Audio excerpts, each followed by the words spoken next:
and welcome to Study English IELTS Preparation. I'm Margot Politis. Today we're going to talk about how to describe the appearance or character of animals and people. Here's the clip. Listen to some descriptions of a very strange octopus. You couldn't get an animal that is sort of more different or more alien to us. They've got such a weird shape. They've got 8 arms coming off their mouth. When they walk around, it's like they're running round on super lips. They've got a head in the middle of their body. They've got a donut-shaped brain. They've got 3 hearts, blue blood and jet propulsion. And they've got a bag on the back that they stick all the body bits in. So octopuses have weird forms, and they have lots of really unusual behaviours as well, like high speeds and camouflaging. I think the reason that octopuses have ended up having such weird forms and all these different sorts of behaviours is because they're a really good meal. They have no bones, no armour, no poison and no spines. They're popular prey, so they have to be very fast and clever at squeezing through tiny holes and really good at hiding from animals that want to eat them. So having to get away from their predators in the sea has made them evolve into amazing creatures. So they certainly are very strange creatures.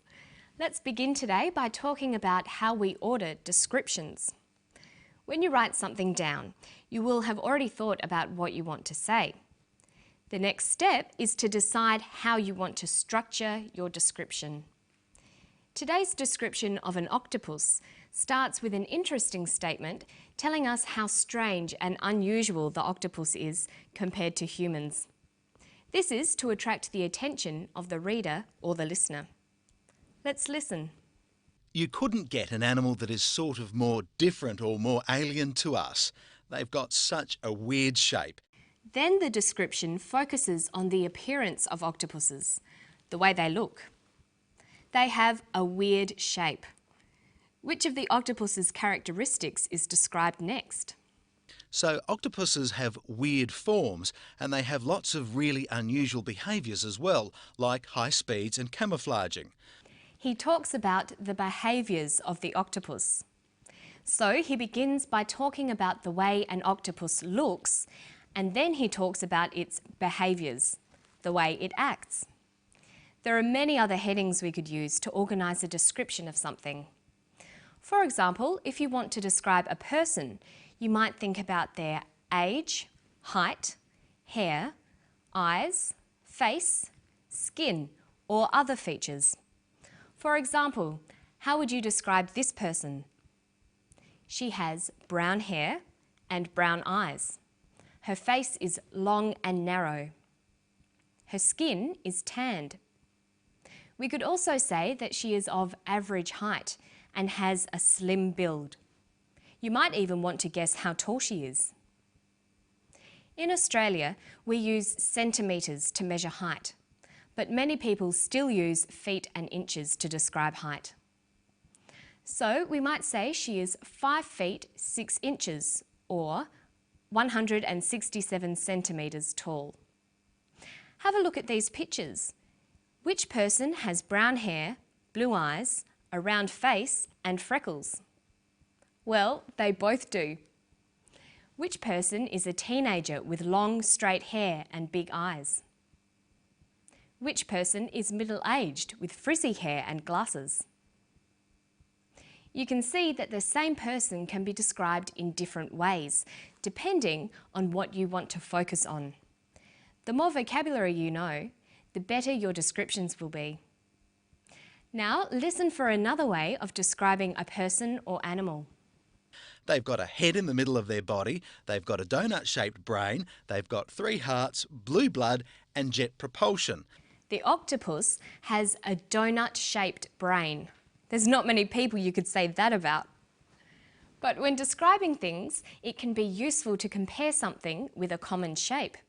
So a person might have an oval-shaped face, almond-shaped eyes and a pear-shaped body, like this. But what if you don't want to describe the way a person looks? You might want to describe someone's personality or character. Let's hear more about the octopus.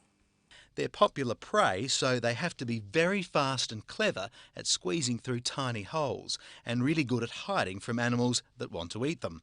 So having to get away from their predators in the sea has made them evolve into amazing creatures. He describes the octopus as fast, clever, good at hiding, and amazing. When we are describing someone or something, it's a good idea to make a list of headings to help organise the description. We can talk about intellect. A person might be clever, wise, bright, smart, foolish, or even stupid. We can also talk about a person's attitudes towards life. We could say a person is sensible, introverted, extroverted, optimistic, or pessimistic. Or we might talk about their attitudes to people. Are they polite, generous and kind, or are they impolite, greedy and mean? And we can describe someone's behaviour too. Are they positive, interesting and confident? Or are they negative, boring and shy? When learning to describe people, it's a good idea to be familiar with opposites like these. This will help you build your vocabulary very quickly. Do you know the opposites of these words? Cruel, extroverted, courteous, generous, bright. The opposites are kind, introverted, rude, selfish, and stupid. Sometimes it sounds better to use one of the more positive words to describe someone. Mary was really cruel. You could say, Mary was not very kind. I think Kylie is rude. I think Kylie is not always polite. Now let's work on building up your vocabulary about body parts. We'll begin by listening to the clip again. Listen for words that describe the body parts of the octopus.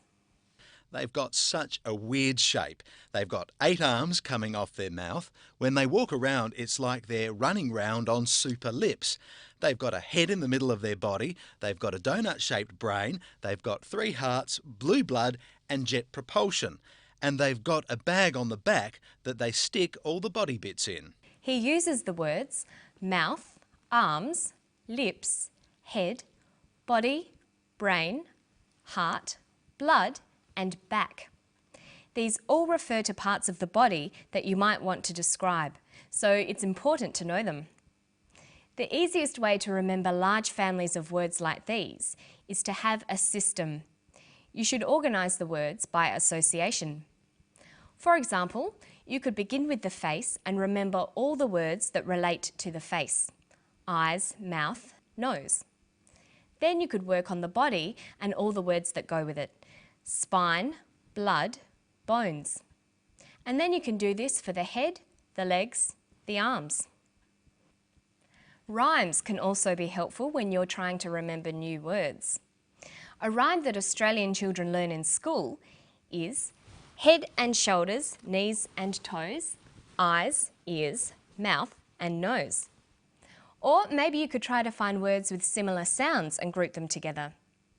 Practicing them can also help with pronunciation. Some good examples are ch words: chest, chin and cheek, or K sounds: ankle, skull, back and knuckle. Or words that start with H: head, hip, heel, hand, heart. In this way, you'll be able to practice body parts and pronunciation at the same time. And make sure you learn the more unusual body parts as well. And that's all for today. Don't forget to practice all the things we've learned today, and I'll see you next time. Bye-bye.